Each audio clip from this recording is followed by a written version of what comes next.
que vamos a estudiar en apreciación general son las fases. ¿Okay? ¿Qué se refiere a las fases? Los médicos con más experiencia, el paciente entra a consulta y solo con las características de su rostro pueden dar hasta un diagnóstico.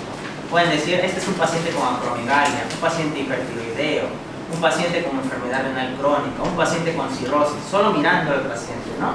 Eso se desarrolla con la experiencia, pero hay fases que nosotros tenemos que sí o sí conocerlas.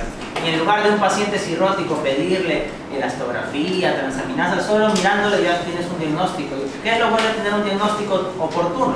Es que no le hace gastar al paciente tanto en exámenes, le hace un tratamiento precoz y eso le mejora el pronóstico de vida, ¿sí? Lo puede curar. Todo es lo que vamos a estudiar ahora, las fases. ¿Ya? Entonces empezamos. ¿Listo? Acá vamos a colocar primero la definición. ¿Ya? ¿Qué son las fases? Son características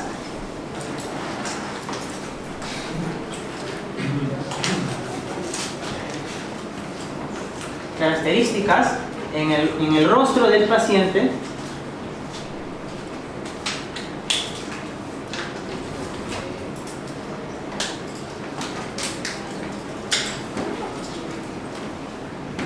que orientan a una determinada enfermedad. ¿Qué nos orientan a una determinada enfermedad?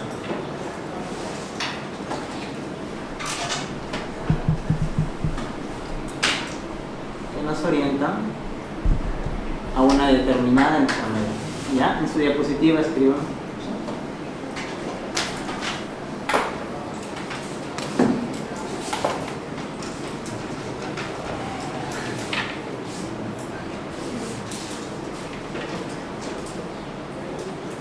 ¿Ya? Entonces está dividido en dos partes el estudio de fases.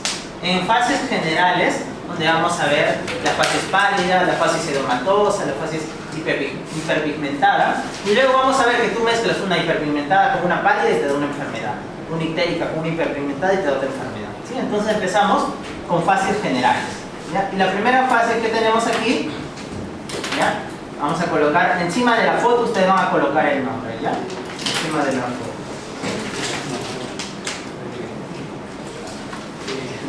La fase es pálida, ¿ya? Son generales estas.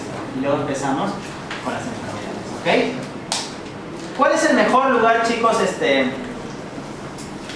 para ver la palidez?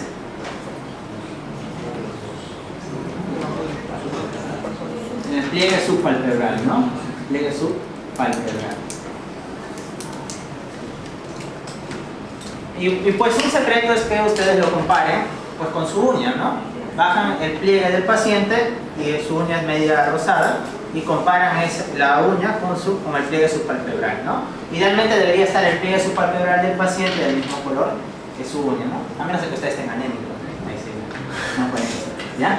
Listo. Entonces, en una primera impresión, la fase es que tú lo miras al paciente y por inspección determinas características patológicas, ¿ya? Entonces tenemos la primera, es la fase pálida.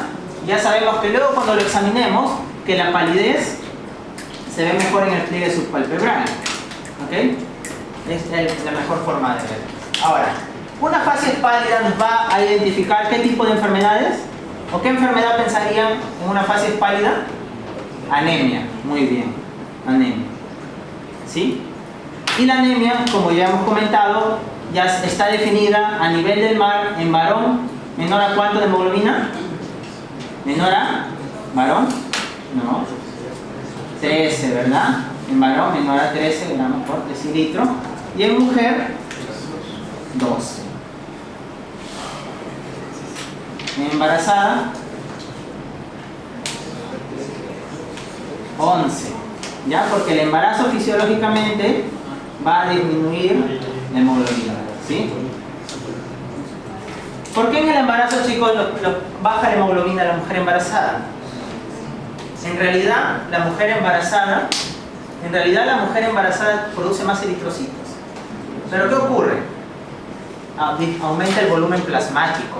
La mujer embarazada aumenta el volumen plasmático, entonces diluye sus eritrocitos. Por eso pareciera que baja la hemoglobina. Entonces, si te preguntan, ¿la mujer embarazada tiene menos eritrocitos? Falso. ¿Ya? ¿Qué es lo que pasa en la mujer embarazada? Aumenta el volumen plasmático. ¿Para qué aumenta el volumen plasmático? Como un mecanismo de defensa para la hemorragia que puede haber en el nacimiento. ¿Listo? Ahora, sí, en el embarazo. ¿Ya? Ahí está, ¿ves? No está gordita, está embarazada. Embarazo. ¿Cómo?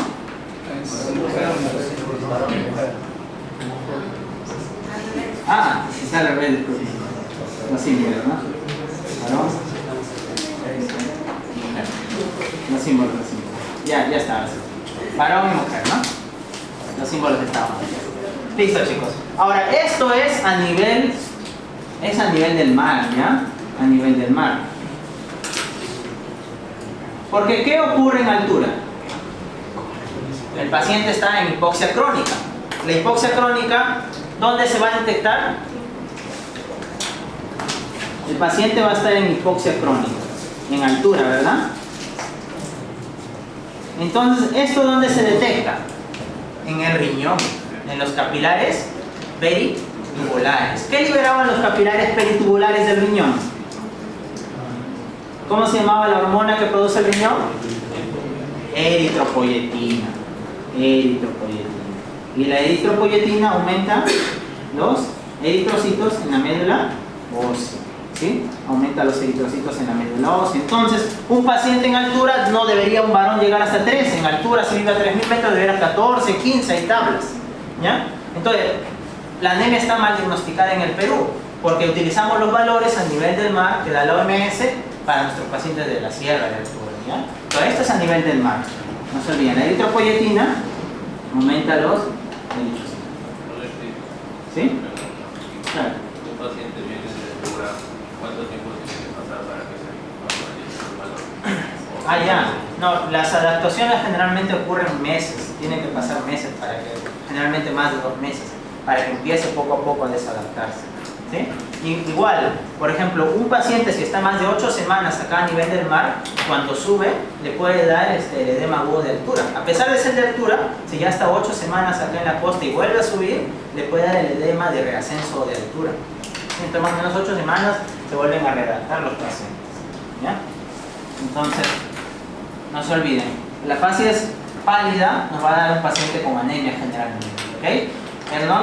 Ya tenemos los valores, varón, mujer embarazada, ya hemos dicho embarazada aumenta la tasa de eritrocitos, pero se diluye. Y en hipoxia crónica los pacientes no funcionan estos valores, porque ellos gracias a la eritropoyetina aumentan los eritrocitos. ¿Cuál es la eritropoyetina? ¿Qué célula de la médula ósea estimula para que aumenten los eritrocitos? Eso sí lo pregunta, el proeritroblasta, ¿ya? La eritropoyetina tiene receptores en el proeritroblasta.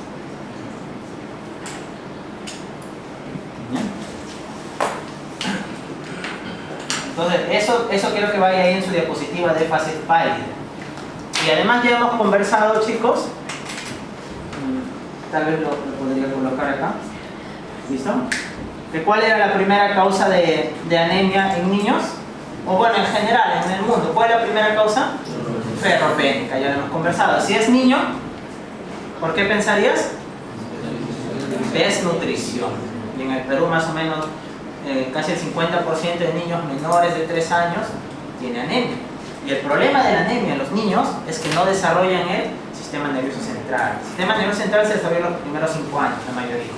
Así tú le corrijas la anemia a los 10 años, los primeros años era lo vital. Y nunca más va a desarrollar la capacidad intelectual que pudo haber desarrollado, ¿sí? Por la anemia. Por eso es un grave problema de salud en el Perú. Eso es en niños. Y si es en adultos, también va a ser ferropénica. ¿Pero cuál es la primera causa? Depende. Si es mujer, adulta mujer, en edad fértil, con anemia, está que pierde mayor cantidad de sangre por la menstruación. Entonces le buscas causa ginecológica, polimenorrea, hipermenorrea. Y si es varón, ¿por dónde sangra con más frecuencia el paciente varón?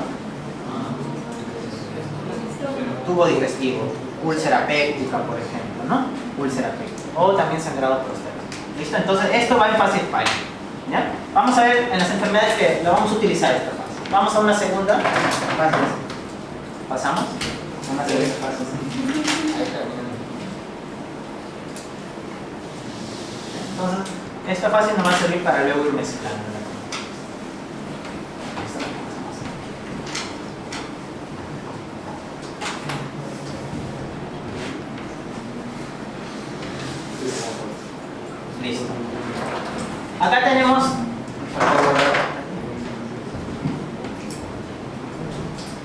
Listo, chicos. ¿Qué pensarían de este paciente, de esta paciente? ¿Por qué no puede abrir el párpado? Miren sus párpados, toda su expresión, las mejillas, la boca. ¿Qué está ocurriendo en esta paciente? Edema, ¿verdad? Entonces, esta lo vamos a llamar facies edematosa. Edematosa. ¿Listo? Ahora, para que un edema se vea, o sea, para que sea significativo, uno puede retener agua, pero no porque retengas agua vas a empezar con edema. ¿Cuánto de líquido tiene que retener tu cuerpo para que empiece a aparecer el edema? Tiene que retener aproximadamente más de 2,5 a 3 litros. Y recién tú lo vas a ver. ¿Sí? Y recién lo vas a ver. ¿Y qué es lo más sensible para ver el edema? ¿Qué es lo más sensible? Lo primero que te haría sospechar de que el paciente está con edemas o que está reteniendo líquidos, el peso. Tú lo pesas a un paciente, ayer pesaba 80, hoy día está 81, mañana lo volviste a pesar, pesa 83. Está ganando peso de forma aguda y eso es porque probablemente está reteniendo líquido. Entonces lo más sensible es el peso. Y tienes que pesar a tu paciente, ¿ya? Tienes que pesar a tu paciente. Y los edemas, que en los pacientes vamos a ver, ustedes tienen que dividirlo. El edema tienes que dividirlo si es localizado o si el edema es generalizado. ¿Ya? Entonces, edema localizado y edema generalizado. ¿Listo, chicos? Cuando es edema generalizado, generalmente el paciente o ha comprometido corazón, ha comprometido hígado, ha comprometido riñón o ha comprometido, ¿qué faltaría acá para que haya edema generalizado? Proteínas. ¿Ya? Van a ser enfermedades sistémicas para que haya edema generalizado. Por ejemplo, ¿qué enfermedad cardíaca o qué síndrome cardíaco te produce edema generalizado? La insuficiencia cardíaca. Si es el hígado, ¿qué síndrome o qué enfermedad te produce edema? La cirrosis, muy bien. La cirrosis hepática. En el riñón, el síndrome nefrótico.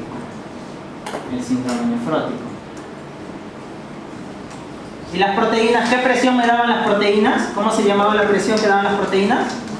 Presión oncótica, también llamada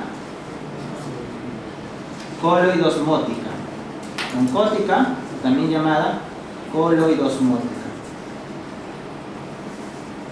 Entonces, un paciente con hipoproteinemia, con proteínas disminuidas, también vamos a tener edema, ¿no? Con hipoproteinemia. Sobre todo hipoalbuminemia. ¿Ya? Entonces, cuando tú ves una enfermedad, cuando tú ves una facies edematosa, tú tienes que pensar, ¿es un edema localizado o generalizado? Y solo está en la cara, va a ser localizado, pero si lo ves que también un miembro inferior, un brazo está comprometido, es un edema generalizado. Si yo pienso que es un edema generalizado, entonces acuérdate, son enfermedades sistémicas para que sea edema generalizado. O se comprometió el corazón, o se comprometió el hígado, el riñón, o las proteínas que dan la presión oncótica han disminuido. Si se comprometió el corazón, la enfermedad de insuficiencia cardíaca. ¿Cuál es la principal causa de insuficiencia cardíaca? ¿Recuerdan lo que conversamos? La enfermedad coronaria, muy bien. La enfermedad coronaria, o sea, el paciente que tiene angina estable, inestable o ha sufrido de infartos, desarrolla con el tiempo insuficiencia cardíaca. La enfermedad coronaria es la etiología en el 70% de los pacientes. ¿Sí? El 70% de los pacientes. Y ya la segunda causa que tú le tendrías que buscar a tu paciente que da insuficiencia cardíaca es la... ¿Cuál sería la segunda causa? La hipertensión arterial. Recuerda, la hipertensión arterial no da síntomas, a menos de que sea muy elevada y te genere crisis o emergencia hipertensiva. De la cirrosis, chicos. ¿Cuál es la principal causa de cirrosis? El alcohol, ¿no? Por ahí están celebrando el alcohol. ¿Ya? Y la segunda causa, ¿cuál sería la segunda causa de cirrosis? De que el hígado se dañe más del 90% irreversiblemente. Los virus, ¿verdad? Los virus de la hepatitis, ya sea B o C generalmente. ¿Sí? El síndrome nefrótico, ya lo habíamos definido como... ¿Cuál es lo característico de un paciente con síndrome nefrótico? Pierde gran cantidad de proteínas, ¿verdad? Y al perder gran cantidad de proteínas, ¿cómo se vuelve esa orina? Semiológicamente, tú ves la orina del paciente. Espumosa, espumosa. ¿Cuánto tiene que perder de proteínas para que tú digas que el paciente está en síndrome nefrótico? Más de 3,5 gramos en 24 horas, ¿verdad? ¿Y cuál es la primera causa de síndrome nefrótico? Sobre todo hablamos de datos en el Perú. Y la primera causa va a ser pandemia en el Perú, diabetes mellitus. La diabetes mellitus es la primera causa. ¿Sí? Paciente diabético que no lo cuidas, no lo cuida su riñón, termina en síndrome nefrótico. ¿Ya? Síndrome nefrótico. Y la hipoalbuminemia puede ocurrir por muchas causas que hagan perder proteínas. Por ejemplo, como orinas proteínas en el síndrome nefrótico va a causar hipoalbuminemia. Síndrome nefrótico. ¿Qué más, chicos? Otra causa de hipoalbuminemia. La cirrosis. ¿Por qué la cirrosis? Porque el hígado sintetiza la albúmina. Muy bien. ¿Cómo se llama cuando hay desnutrición en los niños y los niños se dematizan, tienen hasta psiquis debido a esa gran desnutrición y pérdida de proteínas? Kwashiorkor, ¿verdad? El kwashiorkor. ¿Sí? El kwashiorkor. No se olviden que todo paciente con hipoproteinemia es lo mismo que decir que es un paciente inmunodeprimido, porque los anticuerpos son proteínas. Los niños, por ejemplo, con kwashiorkor generalmente se mueren porque están graves los pacientes. ¿Sí? Si les da una infección no va a haber cómo combatirla. Y cuando es edema localizado, por ejemplo en la cara, ¿qué puede ser un edema localizado en la cara? Puede ser, por ejemplo, el angioedema. Angioedema, o sea, una reacción alérgica. Una reacción alérgica. ¿Recuerdan qué fármaco podía complicarse con angioedema? Era un fármaco, un antihipertensivo que daba tos, pero otra reacción adversa era los angioedemas, ¿ya? Los IECAS, muy bien. Los IECAS pueden complicarse con angioedema, ¿sí? Y hay otros edemas localizados, sobre todo en miembros inferiores, ¿sí? Pueden ocurrir en miembros superiores también. En la pierna se dematiza la pierna. O sea, tiene que ser una enfermedad localizada, ¿verdad? ¿Qué enfermedades me dan edema localizado en miembros inferiores? Solo una pierna comprometida generalmente. ¿Alguna enfermedad, chicos, que obstruye en las piernas? La trombosis venosa profunda. Se forma, recuerdan, paciente que es postquirúrgico, ¿sí? Paciente que se ha fracturado y no se mueve, la sangre si no está circulando, entonces se coagula. ¿Sí? La triada de Bill. La trombosis venosa profunda. Otro es el linfedema. Linfedema. ¿Por qué pueden obstruirse los linfáticos? Metástasis de cáncer, muy bien. Otra causa que produzca linfedema. Ya, metástasis es un cáncer, se va al linfático, lo obstruye el linfedema. Otra causa. ¿Con qué tratas el cáncer? Pues quirúrgico, quimioterapia o radioterapia. La radioterapia puede dañar a los linfáticos y producir linfedema. ¿Sí? Y otra causa que daba por la filariasis. ¿Cómo se llama? Elefantiasis. Pero eso no hay acá en el elefantiasis. ¿Sí? Entonces eso es importante cuando tú ves el edema, sobre todo una fase edematosa, ya estás pensando generalizado o localizado. Piensas causas localizadas, piensas causas generalizadas y ya te aproximas más a un diagnóstico. Y lo otro del edema, no se olviden, es ver si es con fobia o sin fobia, ¿verdad? La fobia también se le llamaba, ¿cuál era el otro nombre? Signo de fobia. Signo de fobia. Signo de fobia o signo de fobia. ¿Listo? Que sería lo otro importante. Entonces, una fase hematosa, ya todo eso tiene que estar en tu mente. ¿Listo? Pasamos a la siguiente, terminen ahí de copiar.